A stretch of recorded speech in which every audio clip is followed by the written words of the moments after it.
नमस्कार। National Defence Academy solved paper 2011 करेंगे। चलिए जानते हैं। The song had a soporific effect on child. बच्चा कहीं इधर से रो रहा है तो माँ क्या करती है, उसे कोई गाना सुनाती है या हम लोकल लैंग्वेज में जो भी उसे कुछ सुनाते हैं, उसे बच्चे को नींद आ जाती है। तो सोपोरिफिक इफेक्ट का क्या अर्थ होगा, तो देखते हैं। सूथिंग यानी सुखद, अच्छा असर होगा। टेरिफिक थोड़ा बुरा असर पड़ेगा। सुप्रीम उत्कृष्ट।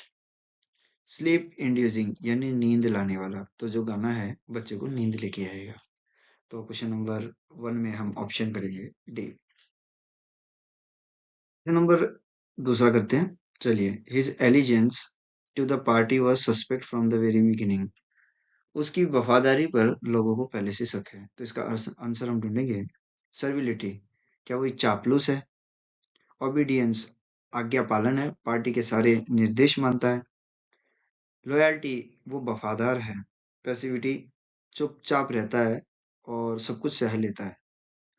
तो इसका अर्थ हम ढूंढेंगे। तो इसका अर्थ होगा, हम यहाँ पर करेंगे लॉयल्टी यानी वफादारी। उसकी वफादारी, उसकी निष्ठा पर पार्टी को पहले से ही शक है। तो इसमें हम ऑप्शन करेंगे सी। चलिए क्वेश्चन थर्ड करते हैं। क्वेश्चन तीसरा हम करेंगे। चलिए जानते हैं। Sympathetic criticism has a salutary effect. यानी सहानुभूतिपूर्वक आलोचना करना लाभकारी रहता है। कैसे? आप कोई की वे गलती, आप एक तो उसे डांट फटकारो और एक उसे प्यार से उसकी गलती का एहसास कराओ और उसमें सुधार के लिए उसे प्रेरित करो, तो उसे हम सिंपैथेटिक क्रिटिसिज्म कहते हैं। तो हम इसका अर्थ ढूंढेंगे प्री मैच्योर समय से पहले, टेरिबल भयानक, डिसास्टर्स विनाशकारी, बेनिफिशियल लाभकारी। तो सिंपैथेटिक क्रिटिसिज्म का लाभकारी प्रभाव होता है। एक तो हम बच्चे को डांट दें, फटकार दें और उससे प्यार से उसको कहें भाई बेटा देखो तुम्हारी गलती है, आप इसमें सुधार करें, तो वो क्या होगा, बेनिफिशियल होगा। तो हम इसमें ऑप्शन करेंगे डी। चलिए क्वेश्चन नंबर 4 करते हैं। इस बैड बिहेवियर इवोक्ड पनिशमेंट। उसका बुरा बर्ताव पनिशमेंट को बुलावा देता है। तो इसका आंसर हम ढूंढेंगे एस्केप यानी बच निकला, कॉल्ड फॉर मांगा गया, प्रोड्यूस उत्पन्न किया गया, समन बुलाया गया। तो इसमें हम आंसर करेंगे बी कॉल्ड फॉर। हमेशा बुलावा देता है, किसको देता है? पनिशमेंट को, इस बैड बिहेवियर उसके बुरे बर्ताव के कारण। चलिए क्वेश्चन नंबर 5 करते हैं। Please do not give me any more flimsy pretext. यानी बहाने मत बनाओ for not having done the work. आपने होमवर्क नहीं किया और आप बहाने बना रहे हो, तो ढूंढते हैं। वीक कमजोर, बहाना भी बनाओ तो ऐसा बनाओ कि अगले को विश्वास हो जाए।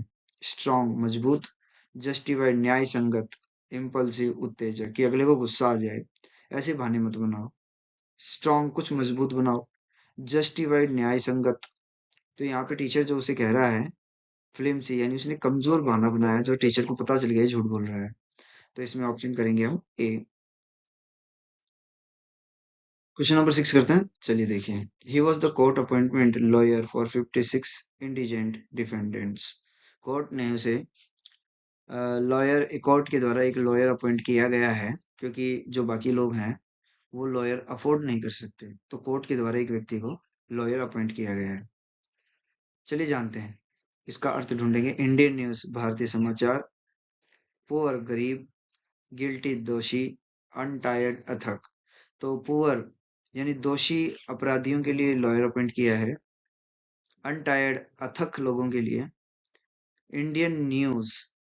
और हम इसमें ऑप्शन करेंगे बी गरीब लोगों के लिए, जो गरीब लोग लॉयर अपॉइंट नहीं कर सकते उसके लिए कोर्ट ने लॉयर अपॉइंट करके दिया है। चलिए आगे आ जाते हैं। क्वेश्चन नंबर 7 करते हैं। The boy said that pain had abetted. लड़के ने अपने मम्मी पापा से कहा कि मुझे जो कल दर्द हो रहा था वो खत्म हो गया। अबेटेड। तो इसका अर्थ हम ढूंढेंगे। रेड्यूस कम हो गया, वैनिश्ड गायब हो गया, इंक्रीज्ड बढ़ गया, स्टेबलाइज्ड स्थिरित हो गया। तो इसमें क्या है, उसका दर्द कम हो गया। थोड़ा बहुत तो दर्द रहता है, अगर आपको पैर में लगी है, हाथ पैर में लगी है, तो थोड़ा बहुत तो दर्द होता ही रहता है। दर्द गायब नहीं होता। गायब तो कोई चमत्कार हो जाए तब हो जाए। तो इस कलयुग में तो कोई चमत्कार होते नहीं है। चमत्कार कई बाबा करते हैं, जो जैसे आप देख रहे हो कई बाबा चमत्कार करते हैं तुरंत हो जाता है, लेकिन दर्द यहाँ पर कम होगा, रेड्यूस। इसमें ऑप्शन हम करेंगे ए। he became known as incapable of fundamentalism. He became known यानी उसे लोग जानने लग गए। कैसे जानने लगे? इन implacable foe यानी दुश्मन किसका? फंडामेंटलिज्म, कट्टरवाद का। जो किसी अपने धर्म के लिए कट्टरवाद होते हैं उसके लिए वो उसको विरोध करता है। वो कोई भी कट्टरवाद आ जाए तो उसका पक्का विरोध करेगा, इसीलिए लोग कट्टरवाद का दुश्मन समझने लग गए हैं। तो इन इम्प्लेकेबल का अर्थ हम ढूंढेंगे तो क्या अर्थ होता है? रिलेंटलेस, निर्दयी एकदम, प्लीजिंग आनंददायक, डेंजरस बड़ा खतरनाक दुश्मन बन गया है, करेजियस साहसी दुश्मन है। तो हम यह करेंगे निर्दय यानी कट्टरवाद अगर उसको दिख जाए तो उसको बिल्कुल दया नहीं आएगी। तो इसमें हम आंसर करेंगे ऑप्शन ए, रिलेंटलेस। चलिए क्वेश्चन नंबर 9 करते हैं। क्वेश्चन नंबर 9 है, the queen was aware of the insolent behaviour of the lords. तो हम ये कहें कि रानी को पता है उनके इंसॉलेंट व्यवहार के बारे में। तो इंसॉलेंट का मतलब क्या होता है? आंसर जानते हैं। वायलेंट, हिंसक, पोलाइट, शिष्ट, इंसल्टिंग, अपमानजनक। उनके अपमानजनक व्यवहार को क्वीन जानती है। फ्रीवॉलस यानी तुच्छ, व्यवहार उनका एकदम तुच्छ है। तो इसमें हम आंसर करेंगे सी, इंसल्टिंग, यानी थोड़ा सा उनका व्यवहार अच्छा नहीं था, तो क्वीन को उसके बारे में पता था। इसमें ऑप्शन करेंगे सी।